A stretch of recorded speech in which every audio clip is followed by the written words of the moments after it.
This is Uncolored. I'm Kevin Metcalf. Thanks for coming back. So last week I took a bit of a departure from the moral relativism series, I guess, that I was doing, and did a little uncolored sports segment. But I'm going to get back, and I'm trying to finalize this moral relativism. I did not plan to spend so much time on it, but listen, the subject is so deep I can never get to the bottom of it. But I wanted to give you a different perspective on what I've been saying, because what I've done so far was I presented some of the ideas of some moral relativists like Joel Knox? I think his name is? Joel Marx and Michael Ruse. So what I want to do now is, and then I gave what my opinion was of those things. But again, I'm an idiot. So I figured I'd give you somebody who knows way more than I do, a brilliant guy rather than a dumb guy like me. And this guy's name is Andres Soria Ruiz. He's I guess he's a European philosopher. It says here's a little bit on his bio. I'm currently a postdoc researcher. This is 2019 at the Institute of Philosophia. Oh, I don't know how to say that. I'm sorry. But it's at the Universidad Nova in Lisbon. Yeah, well, it's definitely Europe. But it says in 2019, he obtained a PhD in philosophy at the Institute Jean Nicole in Paris under the supervision of Isidora Stojanovic. So I don't know any of those people, but they sound like great folks. He also has an MA in Logic and Philosophy of Science in the University of Santiago de Compostela, Spain, and an MA in Philosophy from NYU. So this guy, he's doing it on several different continents. So I came across this article, and he wrote it specifically, not on the article that I read of Michael Ruse, that specific article where it said God is dead, long live morality. But Michael Ruse has a number of writings and books and articles on this topic of moral relativity, and it takes a naturalistic, evolutionary perspective on ethics. Now, again, when you read this, when you're reading in this area, at least what I've encountered, you often hear ethics and morality used interchangeably. And I think that's wrong. However, for the sake of discussion, oftentimes people who understand it being differently, they will use it also interchangeably just to accommodate the arguments of the person that they're challenging, who may have used it in the wrong way, that may not have made sense. But I'm simply saying that you'll hear ethics and morality used interchangeably, and I think that that's not necessarily the case. Although, listen, how the hell would I know? So let's go to what Andres Soria Ruiz, and also, this is going to be, again, I'm going to do a lot of reading, because, again, I want to give you the perspective of somebody who studied this and knows way more than I do. I'm giving you dumb guy perspectives, although I think they're right. They're very simple. I think what you'll get here is a more complex look at it, but it's going to take a lot of reading, because I want to give you his terminology rather than just give you my own words, so you'll have something. And I'll put a link to the article so you can take a look at it for yourself, because it's a great article. So the article starts, can evolution debunk our moral beliefs? He's writing again in challenge. Like it was a couple of videos ago, I made a critique of Dr. Jordan Peterson, who I love. I mean that, a hero of mine. But Jordan Peterson offered a evolutionary theory of ethics, and I criticized that, basically saying that any idea that is evolutionary and naturalistic at bottom cannot explain what is right and what is wrong, or what we should do or what we should not be doing. There's this is-ought gap that they talk about extensively in this area of philosophy, where you can explain what somebody does and even their motivations for doing it. But that can't tell you whether or not what they're doing is right or wrong. That's a whole different question. One question is in what they call an epistemic question, meaning how do you know something? Another one's a metaphysical question, which is more of an ontological question, I think. I'm using terms that I don't quite understand fully, so if I'm getting them wrong, please forgive me. But metaethics really talks about what is good at all. Before you can call something good, you have to know what it is. It seems like the meta-ethical question of what is good and how can we know what is good and what makes something good and what's the standard for good. Those questions have to be answered, or at least have to be logically prior to this is good, that's bad, we should do this, we should do that. Because you have to know what makes something good before you can say something is good. And if you haven't answered the meta-ethical question, then you really can't talk about that. I'm blathering on. Let's get to the article. What an idiot. All right, here we go. So it starts out, evolutionary theory has been immensely successful in the biological sciences, and it has. No doubt this is an understatement. However, owing to the success, the sheer beautiful simplicity of the fundamental idea, it has been applied to many more domains with varying degrees of success. And if you understand, I shouldn't say it like that because it makes it sound like I understand, and I don't. But if you read a lot of this, the evolutionary ideas have spread to all kinds of things, philosophy and scientific ideas, all kinds of ideas, this idea that things develop all the time. The problem with, and we'll get into evolutionary theory, Darwinian theory, in a whole nother segment. But in this segment, suffice it to say that evolutionary theory, while does have is powerful, has a significant amount of explanatory power for many things. It falls short and cannot explain everything. And I think the problem with evolutionary theories and the use of evolutionary theories is that some people who use them seem to think that evolution explains everything. And it just falls short in so many areas. And again, we'll show the work on that. And he's going to show how evolutionary theory fails to show how we understand right and wrong. And just remember, Michael Ruse's premise is there's no such thing as right and wrong. That we're human beings and that we're animals that just do. I'm talking again. Let's get to the article. Here we go. Let me see. In the second paragraph. Unfortunately, I think this faith that the facts of biological evolution can tell us anything interesting about metaethics, or at least make certain metaethical problems retractable, is misfounded. Again, it's interesting that he says this faith. Because what scientists will tell you is that science is logic and reason, and faith is sort of religious nonsense. Nothing could be farther from the truth. Everybody has faith. We all use faith every day, and faith is reasonable in many, if not most, circumstances, if you understand what faith really is. But here, Andres, I don't know if I can call him Andres. I'm going to call him Dr. Ruiz. Dr. Ruiz. Andres, like we're friends.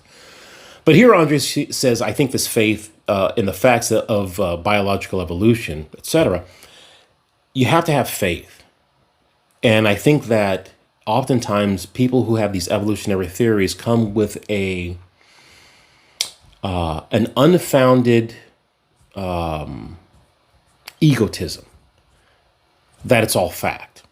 Not at all. None of it can be explained. As a matter of fact, the more you learn, the more that is learned about these issues, science, philosophy, biology, you start to find out that evolution has a big problem in explaining many of the core ideas in these areas.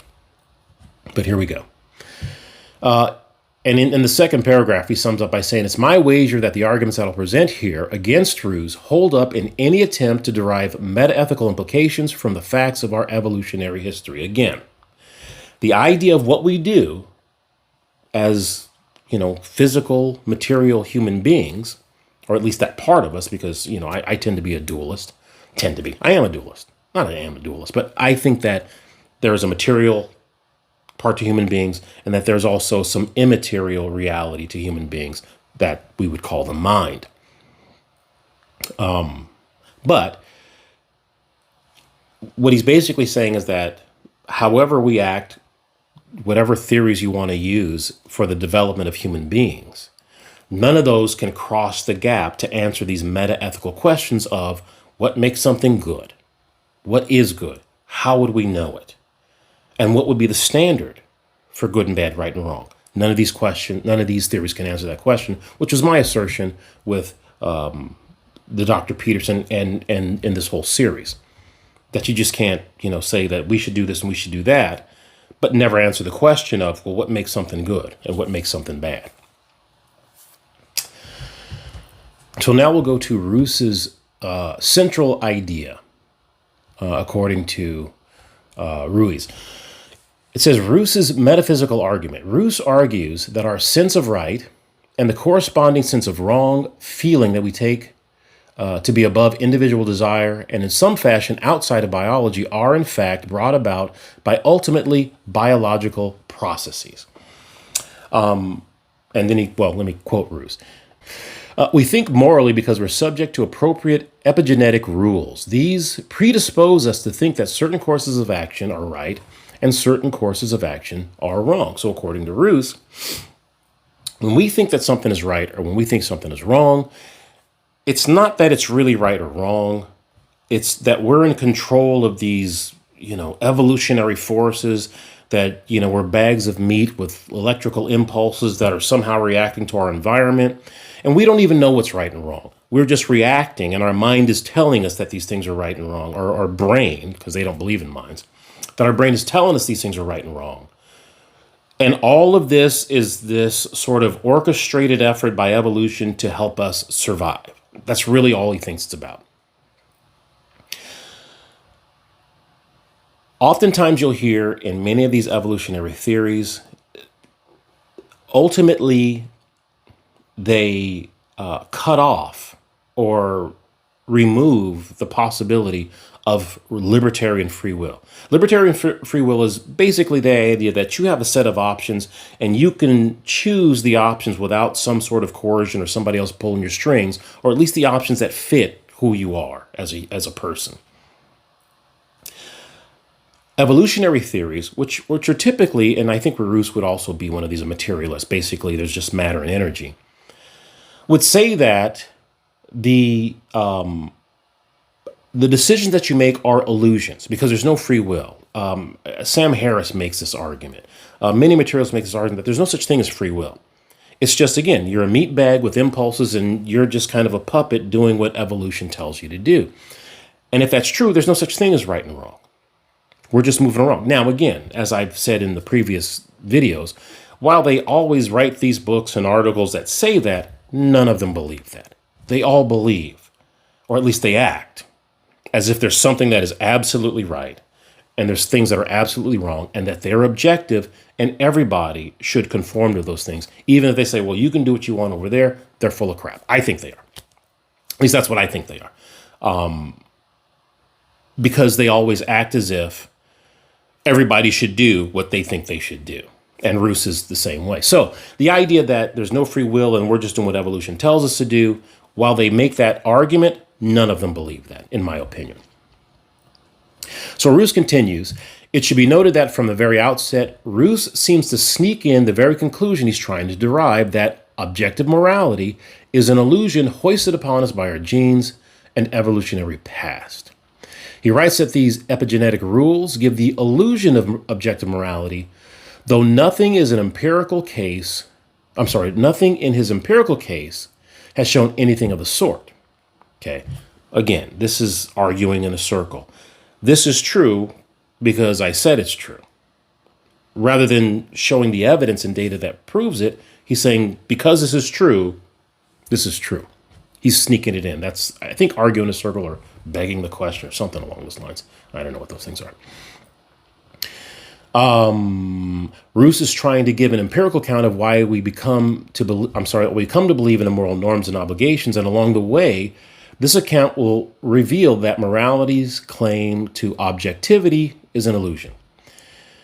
But whether our beliefs are illusory is not determined by the empirical data. Once an empirical account of our predisposition to believe in the existence of a moral reality is provided, then one can ask whether our beliefs accurately map onto or track the relevant phenomena in questioning. So it's an order thing, that was what he's saying. You can't say that this is how we behave, so there's no objective morality. You have to look at the data first and then see what the data tells you. And I think he's suggesting that he gets that mixed up somehow. So now Ruiz goes into the meta-ethical part of it. Again, this is the connection between how people behave and then the mind-independent reality of what right and wrong is, if in fact it exists at all. This is the argument. Ruiz says, after laying down his empirical case, Ruse moves on to the alleged meta-ethical implications of biology. The implications of biology for morality are this, and this is quoting Ruse here. There can be no genuinely objective external ethical premises. Everything that we know about the evolutionary process indicates that no such extra somatic guides exist. And why is this? This is Ruiz continuing. And why is this? The reasoning Ruse gives seems to be confused and unclear, and thus worth quoting generously at length before we pick it apart. And after that, Ruiz goes into a pretty significant portion of the book, and I'm not going to read it, but I encourage you to read it. But the basic objection that Ruiz has of Ruse and Ruiz, I wonder if that's the same, is that what Ruse is doing is saying, because humans act this way, therefore there's no meta-ethical reality about what right and wrong is, a mind-independent one. And what Ruiz is going to argue is that you can't make that leap between, again, how people behave and then how people should behave, or at least if there's even a standard of the way people should behave. That's the meta-ethical question. What makes something good? How should we behave? Rather than this is right and this is wrong based on what you observe about human interactions. I'll skip down a little bit, and here he goes. Because in Ruse's argument, he talks about ethical premises. If ethical premises are the result of such forces, this is Ruiz talking, not Ruse. If ethical premises are the result of forces, then it's unlikely that evolution would be likely to program universally shared ethical premises across all species, because we're all born different places, different times. It doesn't seem likely that evolution would program the exact same belief systems in everybody. And there are these universal ideas that we all share about what's right and what's wrong, even though they're not all universal, but many of them are. This is because these ethical premises would then be individual to the genetic history of each species and its particular fitness. Consequently, no abstract moral principles exist outside this particular nature of individual species. That's why he's saying that. The problem with this argument is simply that the conclusion does not follow. This is the Ruiz summation of this idea. This is the hammer he's throwing down. He says, if moral premises are simply the moral beliefs of a species, and I believe this is what the text indicates, what Michael Ruse is saying, then it simply does not follow that because our moral beliefs have been shaped or determined to a certain extent by the forces of evolution, there is therefore no fact of the matter about how we ought to behave. That's the big deal. That's, to me, that's the quintessential part of this whole article. Well, that's not true. He makes some very important points later on in the article, but that's the main thing. The fact that we behave a certain way, and maybe we disagree about what is right, what is wrong, what is good, what is bad, it doesn't therefore follow that there's no objective answer about how we should behave. For example, if I think that 2 + 2 = 7, and somebody else goes, no, 2 + 2 = cat, and we're arguing about what 2 + 2 equals, It doesn't mean that therefore, because I believe it equals 7 and somebody else believes it equals cat, that there's no actual correct answer about what 2 plus 2 equals. And that's what Ruse is trying to assert here. He's trying to say that because we behave a certain way, because of evolutionary processes and our, us meat bags and our inclinations cause us to act a certain way, that means that there's no right way to act. We just act how we act. And what Ruiz is pointing out, well, that doesn't follow logically. Just because we disagree about a moral, what the moral reality is, doesn't therefore mean that there is no mind-independent moral reality. Just like math. Math is a mind-independent reality. Doesn't matter what you think. It doesn't matter what you think 2 plus 2 equals. Listen, I my whole geometry career made it clear that I had no clue what was going on in geometry.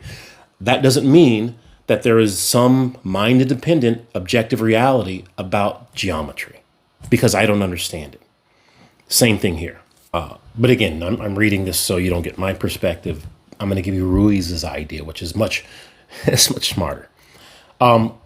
Ruse continues. One could easily grant Ruse the claim that different intelligent species could have evolved in isolation from one another and come up to develop different standards of behavior.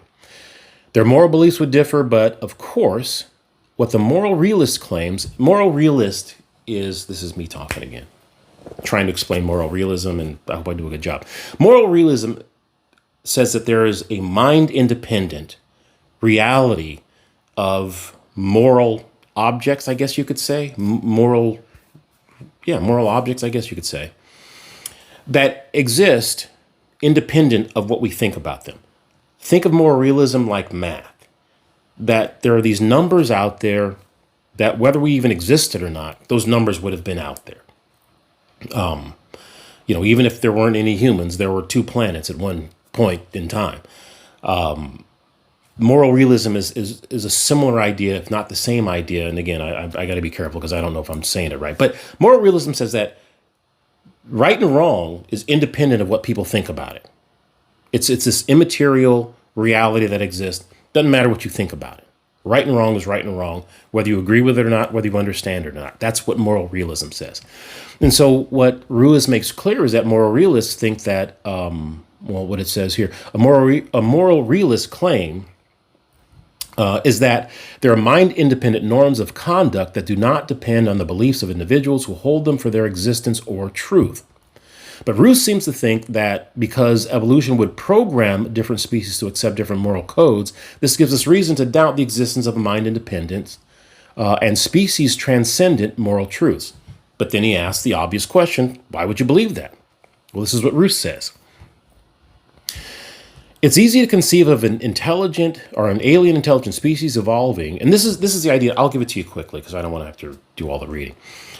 There's this idea that if aliens came from some other planet, and they're saying rape and cannibalism is the best thing, and that's how they've developed, then that means that there's no objective moral truth about rape and cannibalism, because you've got this species that developed differently that thinks totally different about what we think about rape and cannibalism, let's say. And so Ruse wants to make it say that, well, that means that there's no truth about it. But again, I've already answered that. Ruiz has already made that clear. Oh, boy. But he says, even if this condition is true, this is Ruse talking, how is that relevant to the truth of whether we ought to value such things? Ruse continues by saying, it follows that the ethical code of one species cannot be translated into that of another. No abstract moral principles exist outside the particular nature of individual species. So his conclusion again is, because people develop different, or it's possible, at least that's his theory, and we're going to go with Ruse's idea, that because people develop differently, then what this person thinks about morality, good and bad, right and wrong, is as true or is as illusory as this person's idea of what is right and wrong, good and bad. So there really is no such thing as right and wrong or good and bad. People just develop in certain ways and think that what they think is true, and there's really no right or wrong about it. That's Ruse's conclusion. But David Ruiz sums up again. He says, once again, we have a non sequitur. A non sequitur, for people like me who didn't understand it before they had to look it up, a non sequitur is basically something that doesn't apply to something else. There's no connection between the two things. You just bring something up, and it doesn't have any relation to the thing that we were talking about before. It's a non sequitur. So he says, once again, we have a non sequitur. It no more follows that there are no abstract moral principles because two individuals have a moral disagreement than it does whenever two species two species disagree. Moral disagreement can be evidence for the non-existence of mind-independent moral principles only if we would expect greater convergence in the moral beliefs of members of a species between species if such principles existed. But Ruse doesn't argue for this latter point. He just assumes it. In other words, you'd have to lay the groundwork to say that if two people disagree on something, then that means there's no absolute mind-independent truth about something. You'd have to lay the groundwork that says that one group, grew up to believe that, again, cannibalism is a horrible thing, and that another group grew up to believe that cannibalism is a wonderful thing. You've got to show that somehow, because they believe different things, that there is no objective truth about cannibalism, whether it's good or bad or whether we should do it or not. That's what he's arguing. You have to lay that groundwork. It doesn't, just because you say that people disagree, doesn't then mean that there's no actual truth about the disagreement.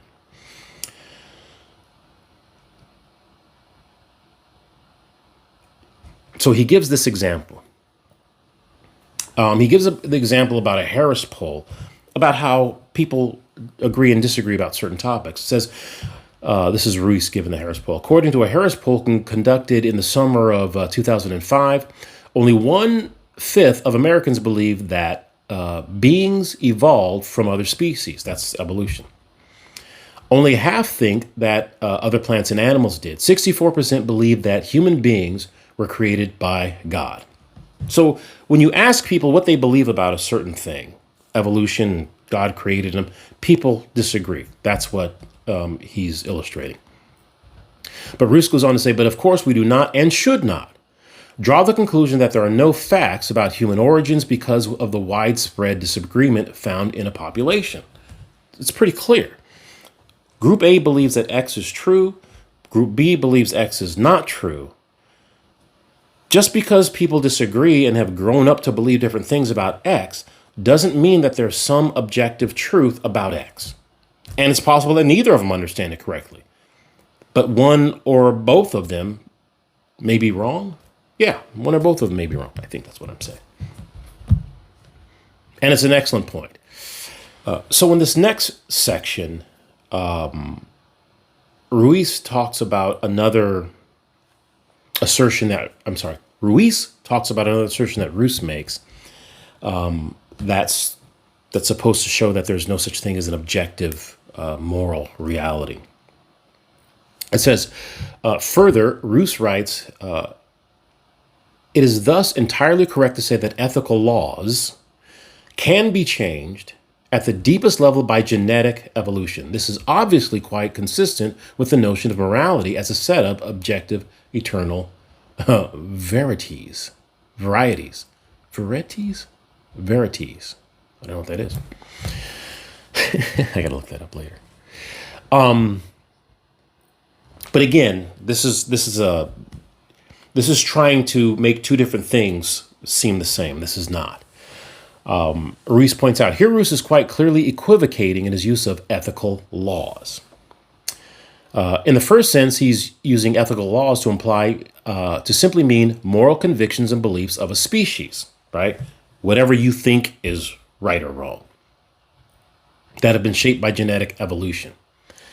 And using the fact that these convictions can and have been changed draws the conclusion that objective ethical laws, in the second mind-independent sense, right? This mind-independent reality, where that's objective, unchanging, and universal don't even exist.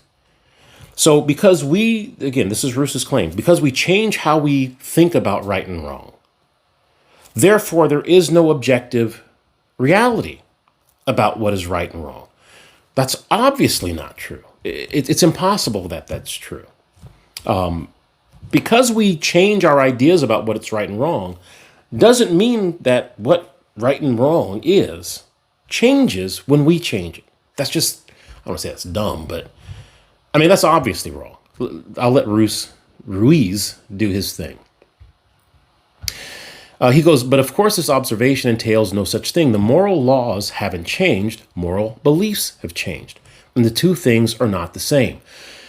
That moral beliefs have changed throughout history and have differed between cultures does not mean that the moral laws have changed. Rather, it simply means that what we thought were moral laws have changed. In other words, if you think that 2 plus 2 equals 7, and then at some point in time you figure out that 2 plus 2 equals 4, it doesn't mean that 2 plus 2 used to equal 7, and now it equals 4. It just means that you didn't know what 2 plus 2 equaled the first time, and now you do know what 2 plus 2 equals. 2 plus 2 never changed. It's always been the same. It's a mind-independent reality. A moral realist, like myself, would assert that the same thing is true about morality. He'll give an example down here. It says, the average individual's acceptance of slavery during the 19th century was no doubt influenced by the surrounding cultural acceptance of the practice. It was going on worldwide. But the fact that sociological factors played such a role in people's approval of the institution of slavery did not and does not entail that there's no fact of the matter as to slavery's unjust nature. It's pretty clear. It's pretty obvious. You know, just because people think something about something being right or wrong doesn't mean that that's how it is, and that if they think something different about it years or centuries later, that now the thing that was wrong is suddenly right. It's always been wrong. And what we believe about it, our changes about it, has nothing to do with the objective reality of whether something is right to do or whether it's something wrong to do. And so you can't use people's beliefs or changes or what's going on or progressive this or, you know, we're a new progressive society even back to, none of that means anything. There's an objective right and objective wrong about things. Has to be. And if that's not the case, if there isn't some mind-independent reality that tells you what is right and what is wrong, if there's some objective standard of that, then there can be no such thing. Ruse is actually right. The problem with Ruse is he's trying to force right and wrong into a container that doesn't have any space for right and wrong. Any evolutionary theory just doesn't have any space for actually right or wrong things. Any evolutionary theory only gives you, this is what people do. The right or wrong of it doesn't even have any place in an evolutionary theory of ethics. It's just telling you what they do. But that's me. That's not Ruse. I told you what you're going to hear from Ruiz, not from me. So Ruiz ends up by saying, though it remains to be shown precisely that all attempts to dethrone metaethical objectivity via the lens of evolutionary biology fall with Ruse. I don't know if it means fall with Ruse or fail with Ruse, but I'm not quite sure. That may be a typo. It's at least compelling that such a concerted and quintessential case as Ruse's fails without touching what it hoped to destroy. So Ruiz's conclusion is that all of Ruse's efforts, Ruiz concludes that all of Ruse's efforts don't even come close to showing that there is no metaethical, objective, mind-independent, universal, unchanging reality about what is right and what is wrong, what human beings should do, and what human beings should not do. Again, I really encourage you to read the article. It's not deep enough so that somebody like me can't understand it, which is very good because clearly this guy's a brilliant guy. But it just makes it clear. You can show what people do through evolutionary theory. You can come up with some idea of why people do what they do. But none of these, not Dr. Jordan Peterson, not Michael Ruse, not Joel Knox, Sam Harris, none of them. No one can bridge this gap between what we do and what we should do. And that's what right and wrong is really talking about. And if we understand that there's something that we should be doing as human beings, again, if it's not objective, universal, timeless, unchanging, if it doesn't have those qualities, then there's no reason to believe that there's any such thing at all. I'm going to end it there. I had something else, but boy, that's a lot of reading, and I got a little deep. I hope this doesn't, if you're like me and I saw this about 2 minutes in, I'd be playing video games right now. So I get it if you couldn't hang in for the whole thing. But this stuff fascinates me, and I think Michael Ruiz made a very important point, and I think he illustrated his point very clearly. So when people are telling you, and you'll hear this all the time, morality is subjective. What you believe and what you believe is okay, and we just want to be tolerant with each other. It's all BS. There are right things to do and there are wrong things to do. And what moral relativism tries to get, I think, is a world where I could do whatever I want to do. And if I can get enough people to buy into it, I'm good. It's right. Nobody can mess with me. It's an ideology, in my opinion, that's created along with all of these ideas. And I think the genesis of these ideas, at least in the late 19th and early 20th centuries, was this idea where, and I think it's an Enlightenment thing, although every Enlightenment doesn't go with this, as I talked about earlier. Stephen Hicks, I think he's a moral objectivist. It's just that there's no way you can instantiate moral objectivism if God isn't real. But I think all of these ideas come about when you have people, and very intelligent people, but they're trying to go, how does the world work if God isn't real? How does biology work if God isn't real? How does how does the mind work if God isn't real? How should we treat each other if God isn't real? All of these ideas from Freud, Darwin, Nietzsche, people like that, are attempts to try and understand reality apart from God. And at least in my examination, and listen, I'm the least, intelligent person about these ideas. But as I looked into it for the past several years, there doesn't seem to be a way to understand properly, or at least not comprehensively, reality in any stretch, biologically, scientifically, morality. I went too far. Philosophically, if you do not have a source, a foundation robust enough to make the things that we see available for us to see, to make them real. And once you get rid of God, there's absolutely no foundation for any of the things that we see. In all those areas, I'm not going to repeat them again because I was lucky enough to get halfway through it the first time. I couldn't do it the second time. My point is, if God isn't real, it's really hard to make sense of so many things in reality. And again, I'm not a preacher. I don't even go to church. That's just what it seems to be real. That's going to be it. I don't have a book to recommend this week, although I should. Oh, actually, you know what? Here is a good book. I pulled it out and then I forgot about it. The Fingerprint of God by Hugh Ross. Hugh Ross is I think he's an astrophysicist. I don't know what it is in science. There's astrophysicists and molecular. I don't know. There's all kinds of folks in science, but I think he's an astrophysicist. There's another one, cosmologist. I don't know.